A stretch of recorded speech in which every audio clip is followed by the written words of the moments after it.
Well, good evening, and it's such a pleasure to be here in Madrid and in a country which has, for so many centuries, led in different forms of governance and in different forms of tolerance, of diversity, and of learning from history and moving forwards. This is a special country, and I'm particularly honored to be here. Thank you all. So, I opted tonight to speak about the weakening of democracy and the fracturing of global order because in almost every continent of the world that I visit and travel to, I'm asked those two questions. Is democracy dead? Is it fatally wounded? And is international cooperation over? And what people are talking about is the extraordinary revolt against the elite in almost every democracy around the world that has been going on for the last 3 years at least. And then more recently, I think the extremely unilateralist development of the United States policies under President Trump, which people fear is accelerating a demise of international cooperation as we see it.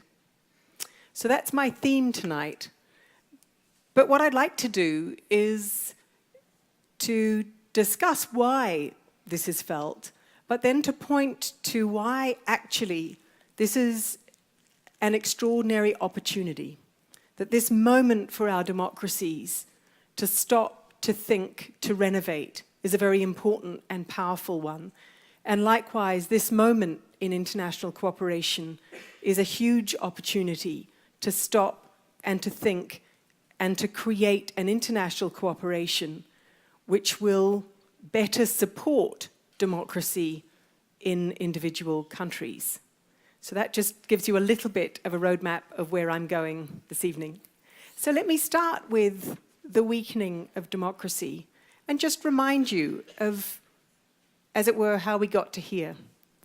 Because in 1990, in the early 1990s, we have to remember the euphoria that swept across the world, the sense that liberal democracy, that open free market policies had categorically won, that the Soviet Union and its former satellite states had lost, and that their demise proved that there was only one model that worked, and that was liberal democracy with open free market policies.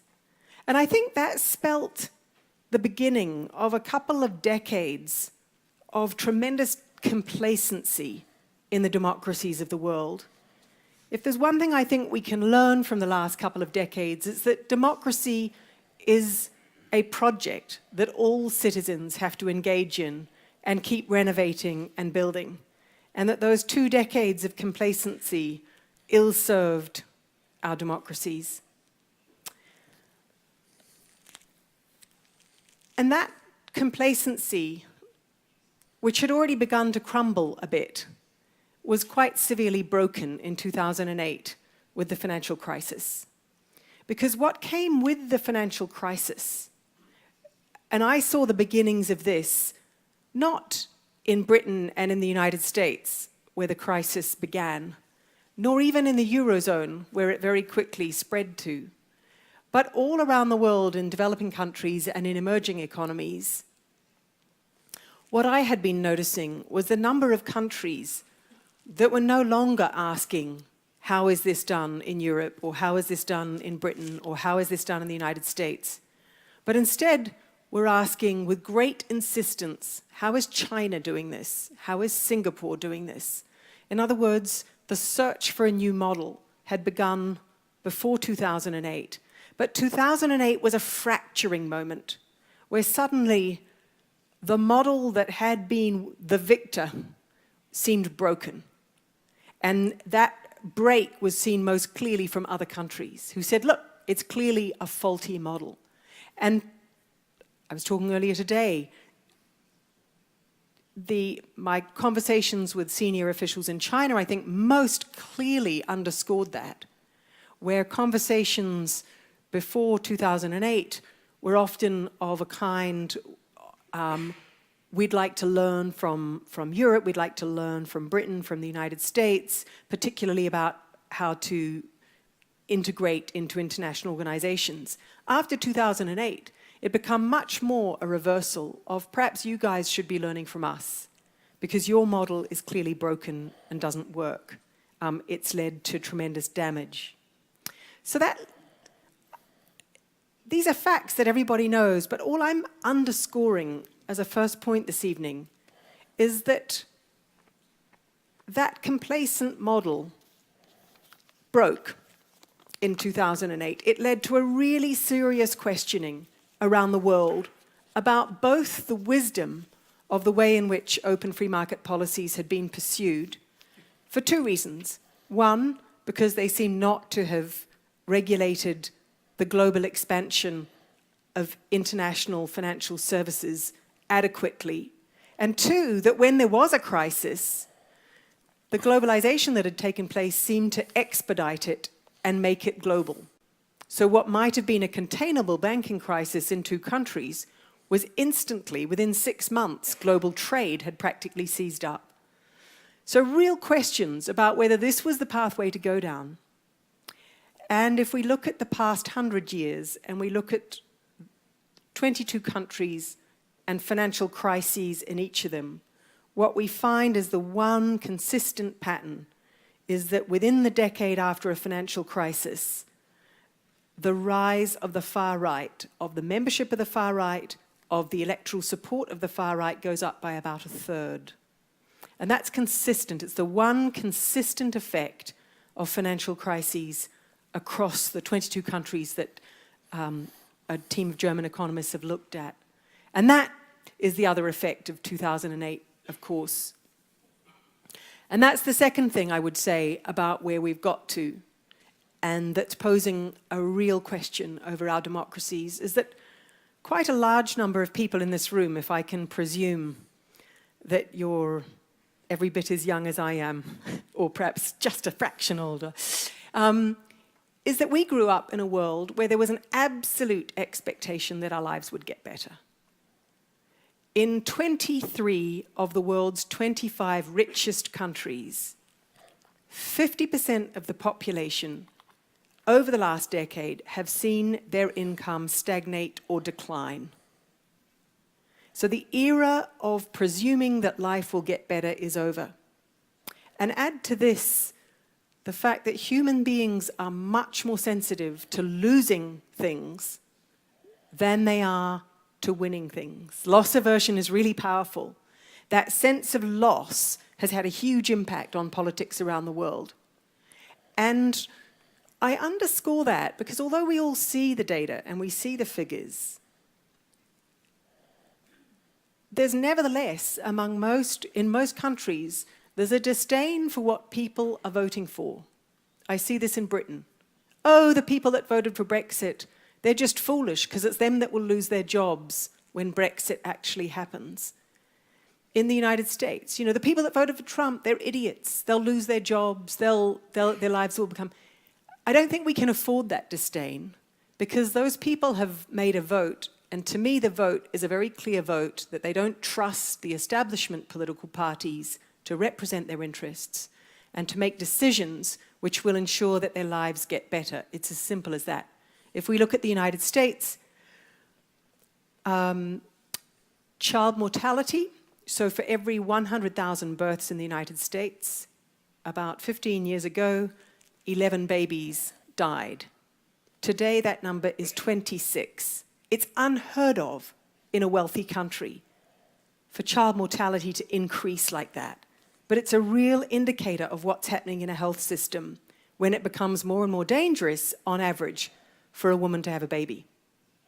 Take the other statistic from the United States, the one that Angus Dayton, the Nobel Prize-winning economist, has highlighted. The life expectancy of white, non-Hispanic, middle-class Americans is now going down. Again, that's an extraordinary statistic in one of the world's wealthiest countries. where you would expect life expectancy to be going up, and for that demographic of white, non-Hispanic Americans, it's going down. And I stress the loss because it's not the case that it's the poorest Americans that voted for Trump, and it's not the case that the poorest Brits voted for Brexit. It's not the case that it's the poorest in each country, in Brazil, in the Philippines, in Poland, in Hungary, in Turkey. It's not the case that it's always the poorest who are voting in revolt. If we look at the United States, I love the words that Ali Hochschild uses in her fabulous book, Strangers in Their Own Land, where she describes middle-class white Americans who feel that they've been queuing up for a very long time for the American dream. They've been standing in a queue, waiting for their lives to get better. And then they began to feel that other people were jumping in on that queue. Women, blacks, minorities, immigrants, refugees. And so they revolted against it. And it's pointing to the sense of loss of status, the sense of loss of position, loss of entitlement, which is underscoring quite a lot of the revolt in the establishment. Now, should we worry? Is the revolt against the establishment something that should just wake us up and cause us to renovate our democracies? Or is it something that's going to weaken our democracies and make them fragile and easy for non-democratic forces to take over? That, to me, is the essence of the question. And I think we can see three things that successful populists are doing that tell us something quite important. And the first is their appeal to the concerns that actually people are feeling. It's their connection to the people, their use of the language that they represent the real people. Now, it's often not particularly authentic. I don't think anybody pretends that Donald Trump has spent most of his life as a construction worker. But his success and the success of the Brexiteers, who, some of whom went to Eton and have now discovered, the common man, as it were, their success is demonstrating to us how out of touch the establishment politicians seemed to voters. In Britain, it was, as it were, the elite academics, politicians, civil servants, traveling around Britain and warning people that Brexit would cause a drop of 1.5% of GDP, that Brexit was a bad idea because the European Union could deliver good things, without ever stopping first to ask people, what do you care about? What are your priorities? Because Brexit, the European Union, and British GDP are nowhere in the top 10 priorities of the people that they were talking to and who were about to vote. And that deafness, the stopping of listening, the way politicians have come across from left to right to use PR companies, to peddle, to do salesmanship, instead of stopping and actually listening and finding out, I think has been exposed by this revolt against the establishment. A second thing that the populists are doing very, very effectively is simple, direct messages. Simple, direct, often simplistic and false messages, but simple and direct messages. Not the politics of management consultancy speak, not the politics of pragmatism and incrementalism, not a message of vote for us because after the 1.5% GDP we'll think about whether we can start investing more in public-private partnerships for infrastructure. Not that message at all, but simple, clear, direct messages. We will make sure that you get a job. We will make sure that nobody takes your job. Or across Europe, so sadly, a set of propositions which do not have evidence to back them, that it's immigrants that are taking your jobs, your house, your places in hospital, and we will stop the immigrant flows. So that speaking directly to what matters to people is a second lesson from the populists. And the third is that what they're bringing to politics shows up how much the last 30 years has been a politics, as Oakeshott, the political theorist, would say, of pragmatism and restraint. And that politics has always been equally imbued with and mobilized by a transformation, a transformational message, a message of redemption, of salvation, as we're hearing, echoing, whether it's again in Brazil or in the Philippines or in the United Kingdom or in France. And that's got to actually, that has a mobilizing and energizing force. It can be for the bad, but it can also be for the good. And I point to those three things because I think populism has come for many elites to mean necessarily bad things. But those aren't three bad things. They're three things that the rest of the political establishment has to learn really fast, to listen to the electorate and to find an authentic way to represent what people care about, to speak very directly to what the electorate cares about, and to have some kind of transformational message to people who are scared and anxious and worried. Now, I asked you the question, when is it that weakens our democracy? And to me, that's very simple. When politicians are using those messages and then sidelining or deliberately damaging the core institutions of democracy, then we're in danger. And the two that I would single out are first the rule of law, where what we've seen among a number of the populist leaders that I've mentioned is a disregard for the rule of law, a desire to put down judges, to sidetrack judges, to sideline restraints on police power, to, in the name of expediency, to toss aside the rule of law and say, look, I'm just going to get things done. The extreme would be Bolsonaro in Brazil saying, I'm going to give every Brazilian a gun so they can defend themselves. Or President Trump when he was campaigning, talking disdainfully about judges and their opinions and why they shouldn't be taken notice of, even in Britain. The headlines of ministers disdaining the decisions of judges. This is dangerous for our democracies because it's only that rule of law system that permits us to run a system where every citizen is equal under the law. And the second, and this is more controversial, and it, I guess, is controversial in Spain, is the resort to so-called direct democracy. And the resort, now politics, we all live in representative democracies. And I just want you to pause for a minute and think about what that means. Most of the decisions governments make are very complicated decisions, or they're decisions which require very difficult trade-offs. Do I build a bridge in your town or your town? Do I use public money to support cancer drugs for the cancer that your father has or the cancer that your father has? Every decision has a loser and a winner. And governments have to make those decisions. And we elect representatives in the hope that they will make those decisions based on information which is more than any of us individually can gather. I think it weakens democracy that all across the world we're seeing leaders resort to referendums instead of consultation with their people.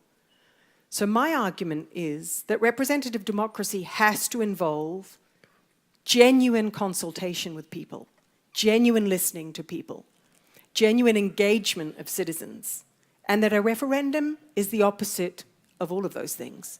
A referendum is a one-shot way for politicians not to take responsibility for a difficult decision. You can see that most clearly in the United Kingdom, where for party political reasons it was going to be a difficult decision to decide what to do with the European Union, and so it was remitted to the people. Once the people vote, who do we hold responsible for the decision? You can't vote the people out. It's the core of our representative democracy that we elect people to make decisions, and they have to take responsibility for those decisions. And if they make the wrong decisions, we can vote them out. If we give away that principle, we give away the point of representative democracy. So even in Switzerland, the home of the referendum, the home of direct democracy, look at how it works. Direct democracy is not about referendums in Switzerland, right at the local level. It's a constant process of consultation. You can't build a playground without consulting everybody who's going to use that playground.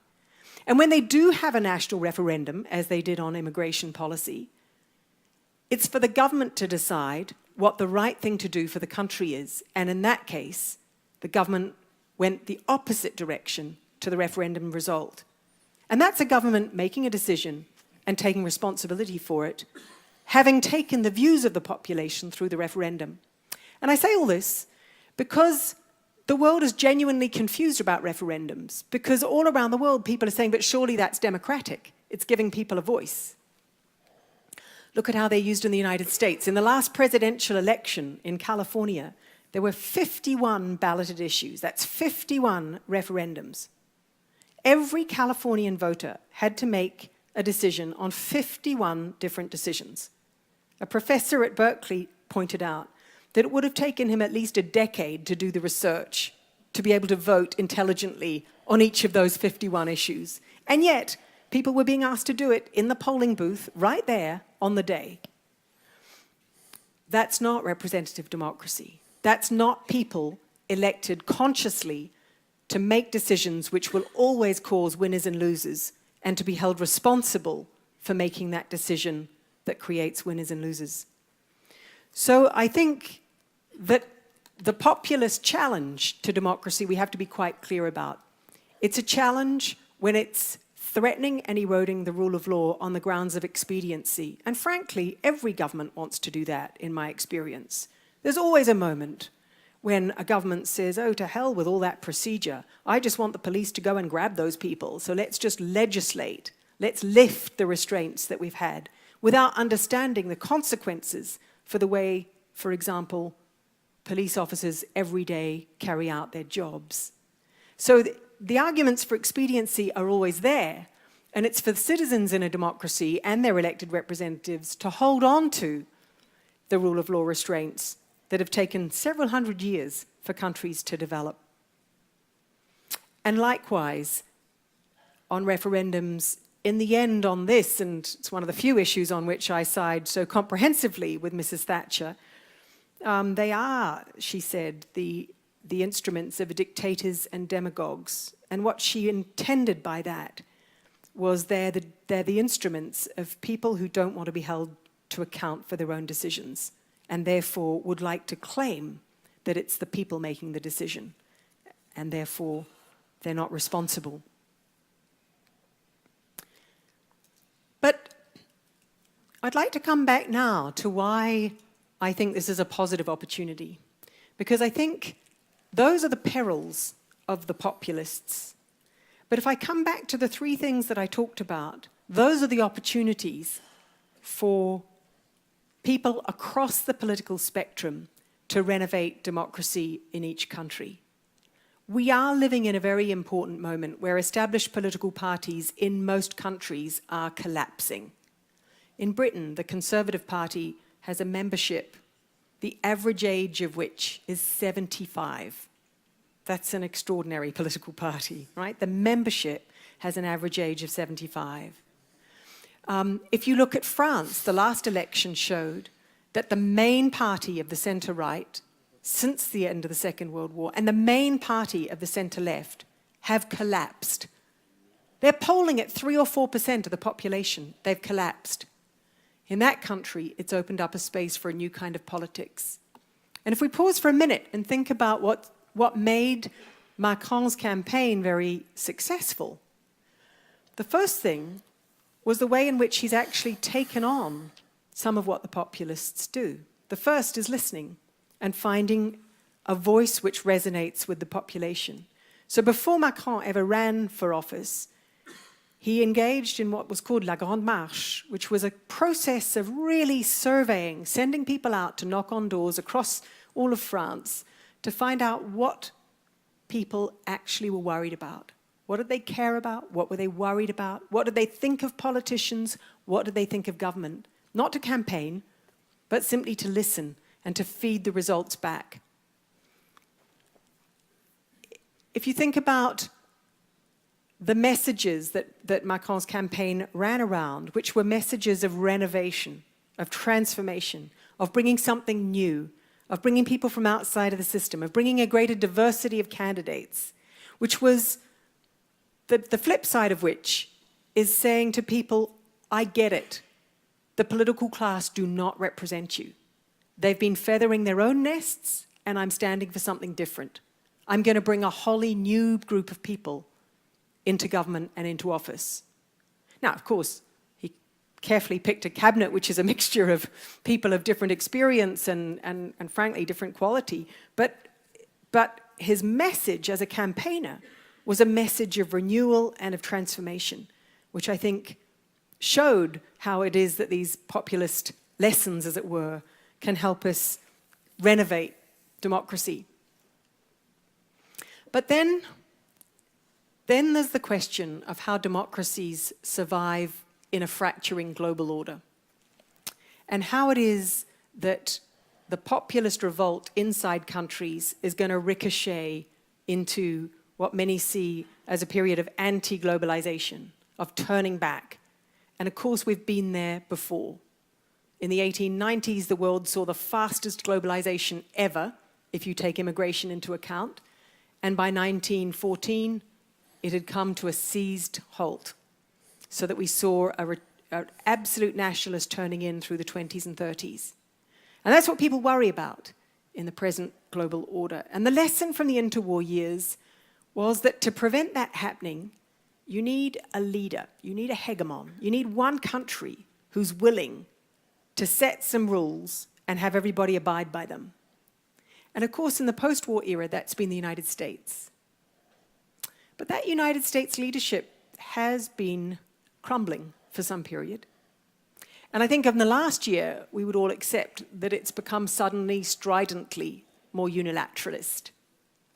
So if you think about, even in the last 4 weeks, the nuclear posture review that the Trump administration have unveiled, proposing that the United States use nuclear retaliation to non-nuclear threats, ripping up 40 years of non-proliferation.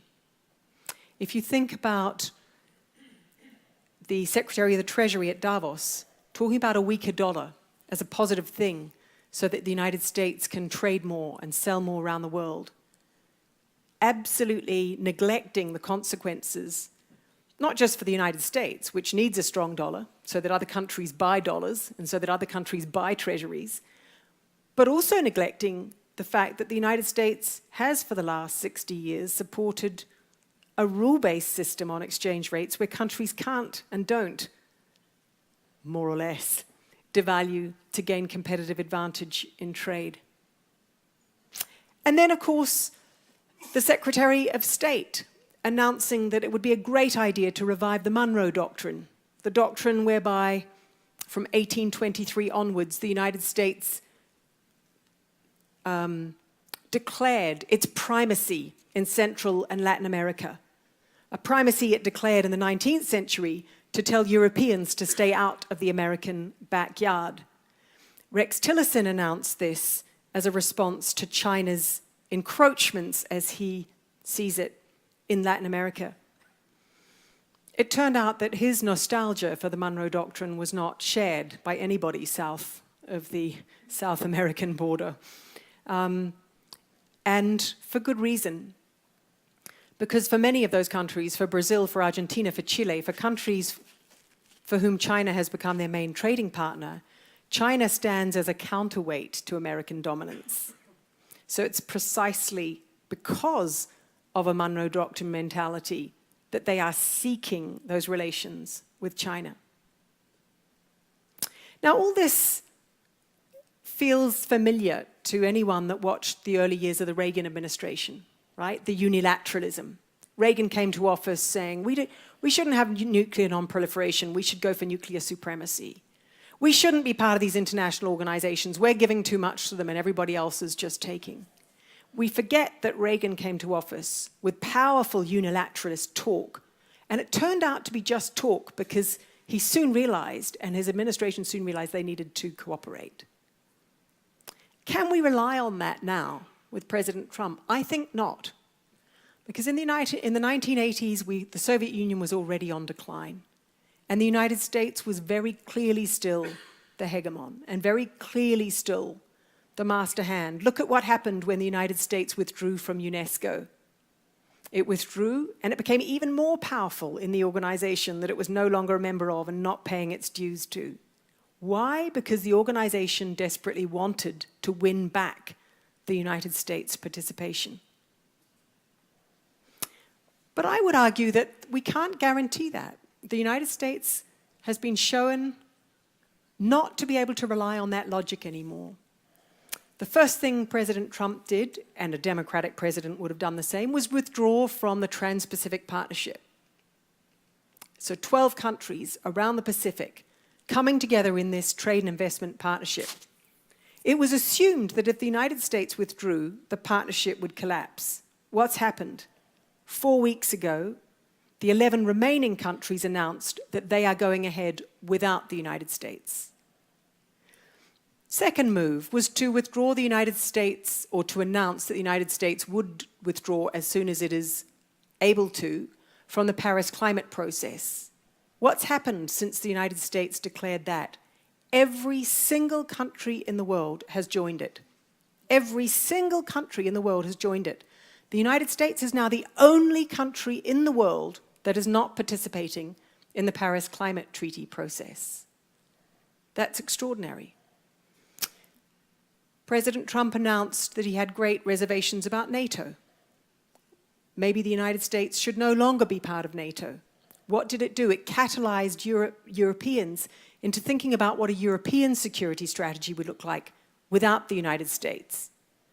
And the development of those ideas caused the Secretary of Defense this last weekend to rebuke the European Union and say, no, you've got to do this within NATO. Suddenly the United States is feeling that maybe America first is America alone, that its unilateralist power to set the rules by which others cooperate is no longer anywhere near as strong as it was. So I'm not saying that it doesn't have the power to shape and fashion some areas of cooperation, but I'm saying it no longer has anywhere near the power it had. And that, to me, spells two very powerful opportunities. And the first is for other countries to come together and to make use of the institutions that America helped to build and led in building, to take forward cooperation on their own terms, and to renovate those institutions to make cooperation work better. That's opportunity one. The second is to start reshaping international cooperation so that it deals much more squarely with international collective action problems. What do I mean by that? I mean the problems that unless countries cooperate, no individual country can make headway on. I say that because one of the side effects of cooperation under one leader was that the cooperation went into a depth that reflected US preferences. So you see that in each one of the institutions that the United States has led in the development of. So one of the institutions I know best, the International Monetary Fund, you saw it all over the crisis management being offered by the International Monetary Fund. It became most visible in 1997 when the East Asian financial crisis happened, and suddenly the United States was applying its own preferences and conditions to a program for Korea. So that even mainstream American economists were saying this has lost you all your legitimacy as an international organization. So what I'm saying is international organizations have perhaps too closely and deeply pursued American preferences instead of focusing on the tasks that all countries need them to do. And those tasks are sometimes less intrusive than some of what we've seen international organizations doing. In trade, for example, it does mean pulling back and thinking about what are the trade arrangements that all countries need in order to develop in the way that they want to develop. And I think it's that kind of cooperation which will mean pulling back from some things in international cooperation and much more vehemently pursuing others. A great grievance across Europe among the surveys that have been done is a sense that globalization has globalized the opportunities of the world's global companies, but has not globalized any of the responsibilities of those same companies. And nowhere is that clearer than in tax, where companies that have had huge opportunities to go global have done so without governments nimbly adjusting their own ability to tax and regulate those same companies. So the new international cooperation could begin to really focus on an issue like tax where no one country can do it without cooperation from other countries, without losing hugely. And it's that international cooperation which will better to support the democracies in which people are now railing against globalization and against the elite.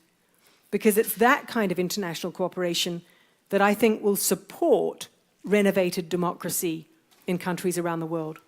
Now, I'll stop there so we can have a conversation, but thank you all for listening.